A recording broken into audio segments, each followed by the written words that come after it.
Hola, un saludo a todos y todas. Bienvenidos a este podcast Contexto África, que va a ser un podcast colaborativo con Puente África, dirigido por David Monson Williams. Ambos proyectos formarán parte de los resultados del grupo de trabajo de Claxo, Imperialismo, Neocolonialismo y Políticas de Intervención. En este programa estaremos analizando, discutiendo sobre hechos relevantes de la coyuntura política africana desde una perspectiva latinoamericana y decolonial. Mi nombre es Yoslan Silverio González y hoy estaremos hablando sobre China, África y la mal llamada trampa de la deuda. Damos inicio así a nuestro primer programa Contexto África.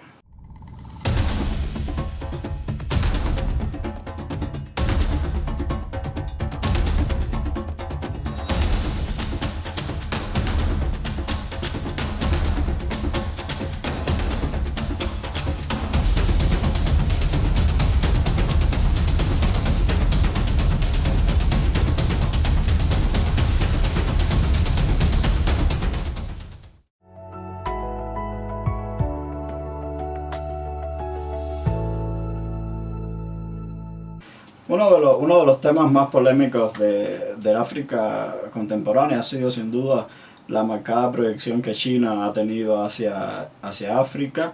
En este sentido ha habido varias narrativas que se han querido imponer desde Occidente con respecto a esta relación bilateral. Varios autores hablan de mal llamado imperialismo chino o nuevo imperialismo chino, en que China está reproduciendo lógicas neocoloniales en África, etc. Y por supuesto esos son temas que habría que profundizar.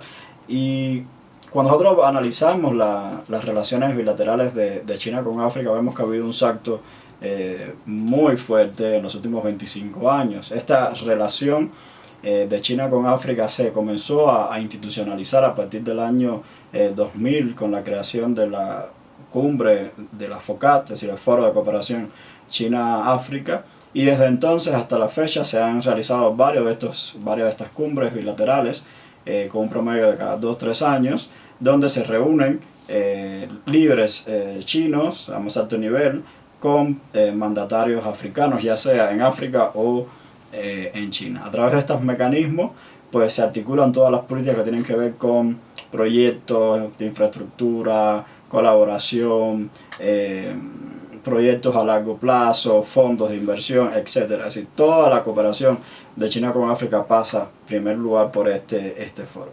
Si nosotros vemos las estadísticas, por ejemplo, el comercio bilateral entre China y África en el año 2000 alcanzaba la cifra de aproximadamente 10.600 millones de dólares. Y desde entonces hasta la fecha esto se ha incrementado sustancialmente. Por ejemplo, ya en el 2024 la cifra alcanzó 295.600 millones de dólares. Y en cada uno de estos momentos o cumbres, por ejemplo en la FOCAT del año 2018, se plantearon proyectos por 60.000 millones de dólares. En la de 2021 hubo una reducción en la cumbre de Senegal a 40.000 millones de dólares y en la FOCAT 2024 de 51.000 millones de dólares en temas de financiamiento para diferentes proyectos de infraestructura, de colaboración, etc. Y esto ha llevado, por supuesto, a la gran interrogante o al gran cuestionamiento sobre el llamado endeudamiento de los países africanos con China por estas cifras multimillonarias. Y al respecto estaremos profundizando porque habría que deconstruir un poco de qué se trata el tema del llamado endeudamiento chino o de endeudamiento africano con China y las diferentes implicaciones que esto tiene o un poco qué hay más allá de esta narrativa en la cual supuestamente se plantea que China está generando una nueva oleada de endeudamiento con los países africanos.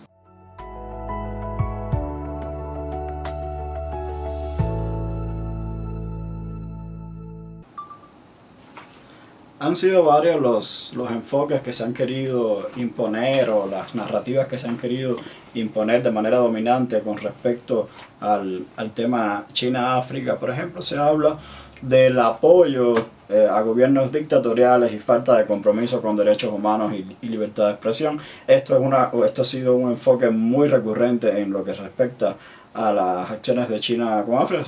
Por supuesto, planteamos que esto es completamente falso.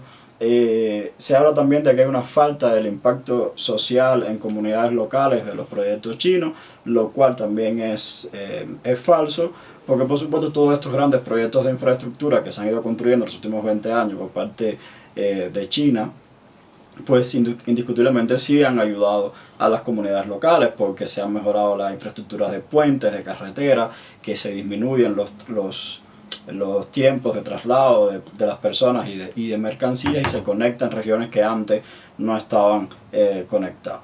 También se habla de que ha habido una débil transferencia tecnológica por parte de China, pero acá yo me pregunto, bueno, ¿quién hace transferencia de tecnología? Porque Estados Unidos, por ejemplo, no realiza transferencia tampoco de tecnología hacia los países del llamado sur global. Por lo tanto, este también es un enfoque que es muy cuestionable. Se habla de prácticas laborales de empresas chinas que también son cuestionables. Se habla de desplazamiento de productores africanos frente a la competencia de productos chinos, etc. Pero todos estos elementos que estaba mencionando, como son cuestiones muy generales, por supuesto, habría que verlo de manera muy puntual en determinado sector de la economía, en determinado país o determinada comunidad.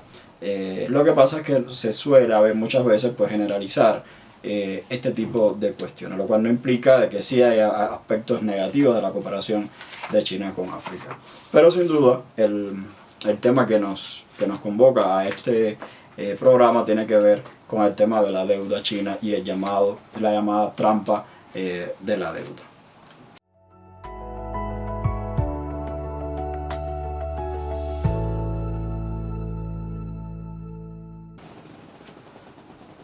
En este enfoque que hemos venido hablando sobre el llamado endeudamiento de África con China, pues aquí habría que hacer un análisis mucho más profundo de qué se trata precisamente esta deuda, porque como sabemos la deuda externa de África no ha sido un tema actual, ha sido un tema que se complicó en los años 80 del siglo pasado, y por lo tanto la deuda africana ha venido acumulándose. Por supuesto, con la entrada de China, pues se ha intentado presentar esta problemática con un enfoque, bueno, pues culpando a China.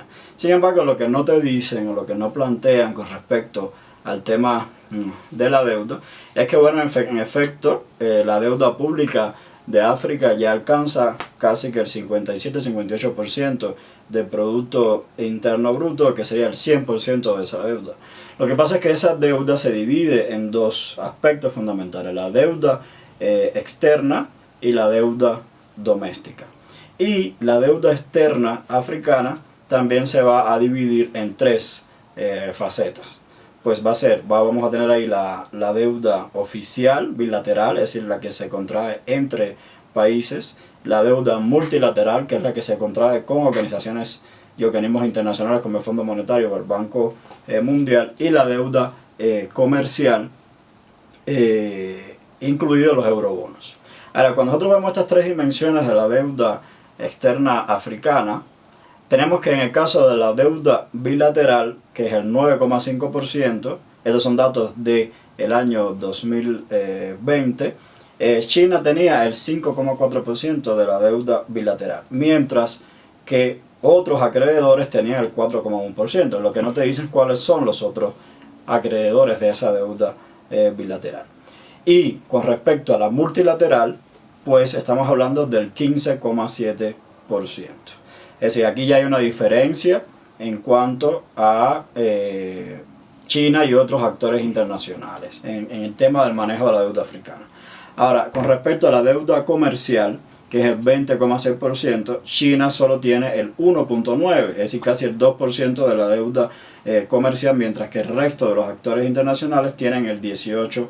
5,7%. Aquí hay una diferencia sustancial. Ahora, cuando vamos a nivel de países, de ese 5,4% de la deuda bilateral, China tiene deudas, es decir, 5 países africanos son los que poseen el 2,5%, es decir, casi la mitad de esa deuda bilateral con China. Estos datos son tomados de un informe que ha sido publicado por el Fondo Monetario Internacional del año 2025, en el cual están dando estos datos. Entonces aquí ya cuando uno empieza a profundizar en los datos, ya se empieza a matizar con respecto a realmente cuál es el impacto de la deuda que tiene África con diferentes actores internacionales.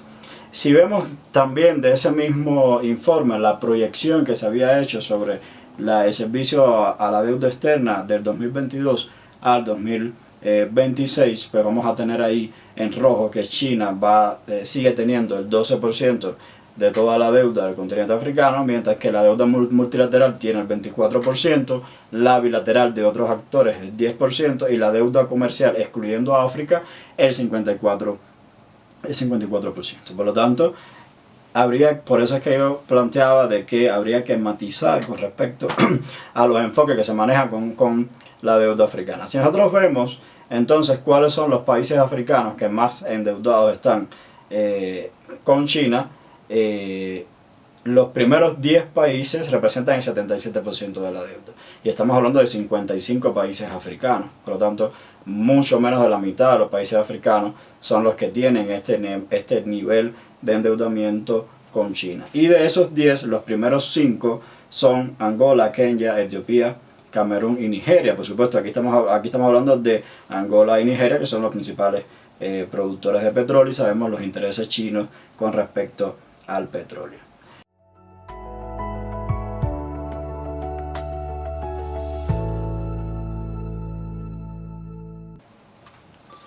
Por supuesto, también existen otros académicos que tienen una visión completamente diferente. En este sentido, me gustaría citar a Deborah Brodhian, directora del China Africa Research Initiative, que plantea que no hay ninguna evidencia en ningún caso en el cual China esté usando la deuda para tomar el control de los activos de las naciones africanas. Creo que esto es un elemento muy interesante a tener en cuenta, porque maneja otra perspectiva diferente a la que se ha tratado de imponer a través de los medios de comunicación, sobre todo desde el periodismo.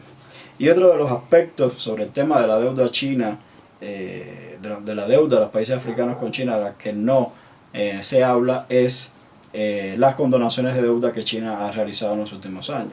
Si nosotros vemos esta gráfica desde el año 2000 hasta el 2019, vamos a ir viendo las cifras, los montos en los cuales China ha cancelado deudas con países africanos.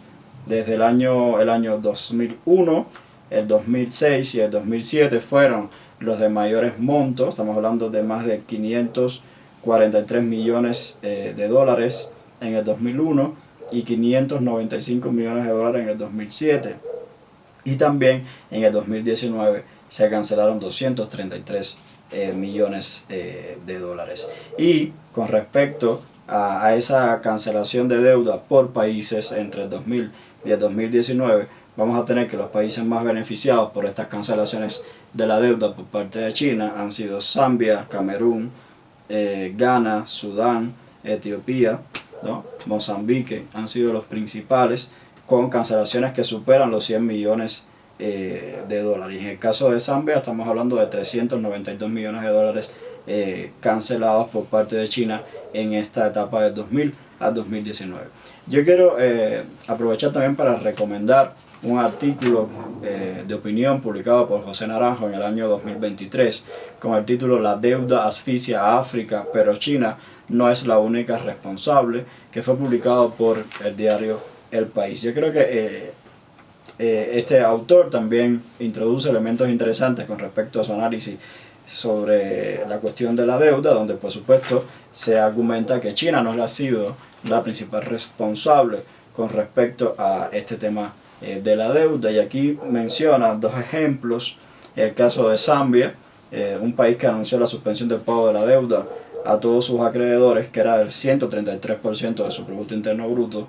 De ese total, China solo representaba un tercio de la deuda, es decir, el 33%, mientras que el 67% de la deuda de Zambia está en manos del Fondo Monetario Internacional o del mercado de los eurobonos. Y el otro país que también ha tenido un impacto muy fuerte con respecto a la deuda fue Ghana, con alrededor de 26.800 millones de dólares. Pero de esas cifras, solo 1.600 millones ha sido con China. Por lo tanto, estos elementos indican que a la hora de analizar el tema de la deuda de los países africanos con China hay que tener en cuenta los diferentes actores, los diferentes porcentajes, qué países sí, qué países no, porque cuando se trata de resumir o de hacer una perspectiva más sintética, pues se plantea este tema de la llamada trampa de la deuda como si no hubiera matices en esta cuestión.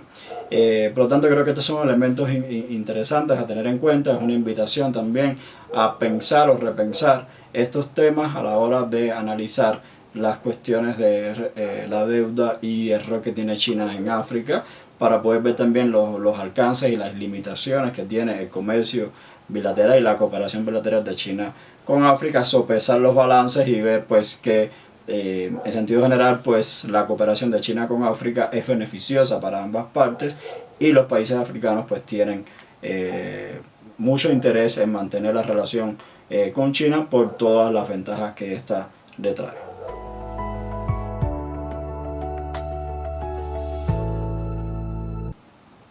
De esta forma hemos ido analizando la cuestión problemática de la llamada trampa de la deuda de China con los países africanos. Es una invitación a seguir reflexionando sobre este tema y seguir profundizando.